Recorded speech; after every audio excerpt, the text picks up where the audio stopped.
नमस्कार दोस्तों, मैं अखिलेश मौर्य डिजिटल एरा 1 में आपका हार्दिक स्वागत और अभिनंदन करता हूं। आज का जो टॉपिक है, विवेकानंद जानते थे मन को काबू में करने का मंत्र। स्वामी विवेकानंद का किताब राजयोग मन के बंधन से आज़ाद होने का तरीका बताती है।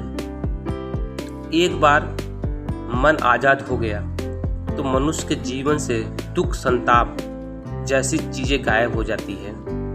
मन को आज़ाद करने का तरीका जानिए उस किताब के अंश पढ़कर। स्वामी विवेकानंद। मन को काबू में करने से पहले उसको जानना होगा। चंचल मन को दुनियादारी से खींचकर उसे एक प्रकार से स्थिर करके रखना होगा। बार बार ऐसा करना होगा। इच्छा शक्ति द्वारा मन को संयत कर उसे साध कर भगवान की महिमा पर विचार करो। मन को काबू में करने का सबसे सीधा उपाय है चुप लगाकर बैठना। कुछ समय के लिए मन को छोड़ देना। जहाँ वह जाना चाहे जाए। तुम पूरी दृढ़ता से सोचते रहो, मैं दर्शक हूँ, साक्षी हूँ, बैठे बैठे मन का डूबना उतरना देख रहा हूँ, मैं मन हूँ। इसके बाद अपने मन को देखो, सोचो मन से तुम बिल्कुल अलग हो। खुद को भगवान के साथ एकाकार रूप में सोचो। किसी निर्जीव वस्तु या मन के साथ खुद को एकाकार न कर डालो। कल्पना करो, मन मानो तुम्हारे सामने फैली एक शांत झील है। जो विचार मन में उठकर धुंधला रहे हैं वो जैसे झील में बुलबुले उठ रहे हैं और सतह पर आकर विलीन हो रहे हैं। विचारों को नियंत्रित करने की कोशिश मत करो। कल्पना की आँख से उन्हें बस दर्शक की तरह देखते जाओ, किस तरह वह बाहर चला जा रहा है। तालाब में ढेला फेंकने पर जैसे पहले खूब जल्दी जल्दी तरंगें उठती हैं, इसके बाद तरंग की परिधि जितनी बड़ी होती जाती है तरंग उतनी कम होती है। मन को भी इसी तरह छोड़ देने पर उसके विचारों की परिधि जितनी बड़ी होगी मन में विचार कम उठेंगे। लेकिन हम एक प्रणाली को उलट देना चाहते हैं। पहले हम विचार के बड़े वृत्त से शुरू करके उसे छोटा छोटा करके वो मन को जब एक बिंदु पर लाएंगे तब उसे वहीं पर स्थिर करके रखना होगा। इस भाव को जगाओ, मैं मन नहीं हूँ, मैं देख रहा हूँ, मैं सोच रहा हूँ, मैं अपने मन की गतिविधि को निहार रहा हूँ। इस तरह अभ्यास करते करते खुद के साथ मन का एकाकार भाव है वह दिन दिन कम होगा।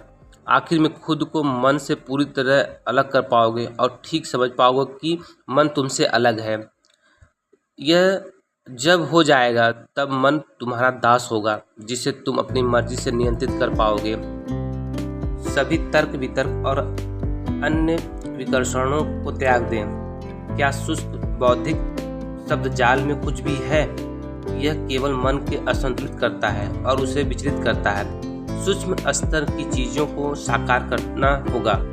क्या बातचीत से वह हो जाएगा? इसलिए सभी व्यर्थ की बातें छोड़ दें। केवल उन पुस्तकों को पढ़ें जो आत्म साक्षात्कार प्राप्त व्यक्तियों द्वारा लिखी गई है। अपने शरीर के बारे में सोचें और देखें कि यह मजबूत और स्वस्थ है। यह आपके पास सबसे अच्छा साधन है। इसे अडिग के समान मजबूत समझें और सोचें कि इस शरीर की सहायता से आप भव सागर को पार कर लेंगे। कमजोर व्यक्ति कभी भी स्वतंत्रता प्राप्त नहीं कर सकता। सभी कमजोरियों को त्याग दें। अपने शरीर को बताएं कि यह मजबूत है। अपने मन को बताएं कि यह मजबूत है और अपने आप में असीम विश्वास और आशा रखें। आपके हर दिन कम से कम 2 बार अभ्यास करना चाहिए और सबसे अच्छा समय सुबह और शाम का है। जब रात दिन में बदल जाती है और दिन रात में बदल जाता है तो सापेक्ष शांति की स्थिति उत्पन्न होती है। सुबह और शाम का समय शांति के 2 समय हैं। अपने शरीर में उस समय शांत होने की प्रवृत्ति होगी। हमें उस प्राकृतिक स्थिति का लाभ उठाना चाहिए और अभ्यास करना शुरू करना चाहिए। मानसिक रूप से दोहराएं। सभी प्राणी सुख रहें, सभी प्राणी शांतिपूर्ण रहें, सभी प्राणी आनंदित रहें। ऐसा ही पूर्व, दक्षिण, उत्तर और पश्चिम में करें। जितना अधिक आप ऐसा करेंगे उतना ही बेहतर महसूस करेंगे।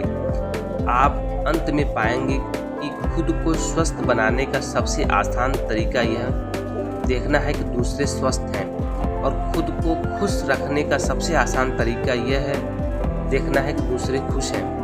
ऐसा करने के बाद जो लोग ईश्वर में विश्वास करते हैं उन्हें प्रार्थना करनी चाहिए। पैसे के लिए नहीं, स्वास्थ्य के लिए नहीं, स्वर्ग के लिए नहीं, ज्ञान और प्रकाश के लिए प्रार्थना करें। बाकी सभी प्रार्थनाएं स्वार्थी हैं।